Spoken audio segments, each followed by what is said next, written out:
எல்லோரும் எப்படி இருக்கீங்க?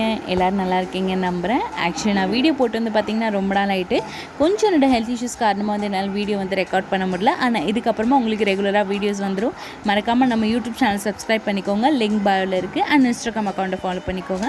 இப்போ வாங்க நம்ம வீடியோக்குள்ளே போகலாம். நான் வந்து இன்றைக்கி சிக்கன் கூது கல்லீரல் மண்ணீரல் வந்து 1 கிலோ வந்து எடுத்திருக்கேன்.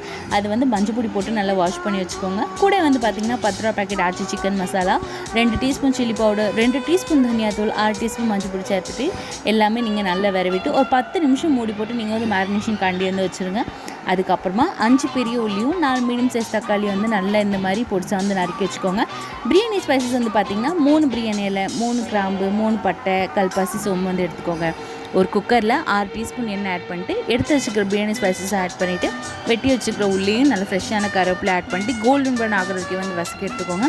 அதுக்கப்புறமா ஒரு 1.5 டீஸ்பூன் நல்ல ஃப்ரெஷ்ஷான ஜிஞ்சர் கார்லிக் பேஸ்ட் ஆட் பண்ணிட்டு பச்சையோட போகிற வரைக்கும் வசக்கிட்டு வெட்டி வச்சுக்க தக்காளியை ஆட் பண்ணிக்கோங்க. கூட வந்து பார்த்திங்கன்னா இந்த சுக்காவுக்கு தேவையான அளவு உப்பும் தக்காளி வரதுக்காண்டி தண்ணியை ஆட் பண்ணிட்டு நைட்டாக வந்து வசக்கி எடுத்துக்கோங்க. நல்ல ஃப்ரெஷ்ஷான கொத்தமல்லி ஒரு கை நிறைய நீங்கள் ஆட் பண்ணிக்கலாம். என்கிட்ட வந்து இன்றைக்கி புதினா இல்லை, ஸோ அதான் நான் ஸ்கிப் பண்ணிவிட்டு உங்கள்கிட்ட புதினா இருந்துச்சுன்னா நீங்கள் தாராளமாக ஆட் பண்ணலாம். டேஸ்ட் இன்னுமே சூப்பராக இருக்கும். இப்போ தக்காளி எல்லாம் நல்லா வெந்ததுக்கப்புறம் மேரினேட் பண்ணி வச்சுருக்க கறியை ஆட் பண்ணிக்கோங்க. நீங்கள் வந்து கறிக்கு தண்ணியே ஊற்றலனாலும் பரவாயில்ல, பிகாஸ் இது ஆல்ரெடி தண்ணி விடும்.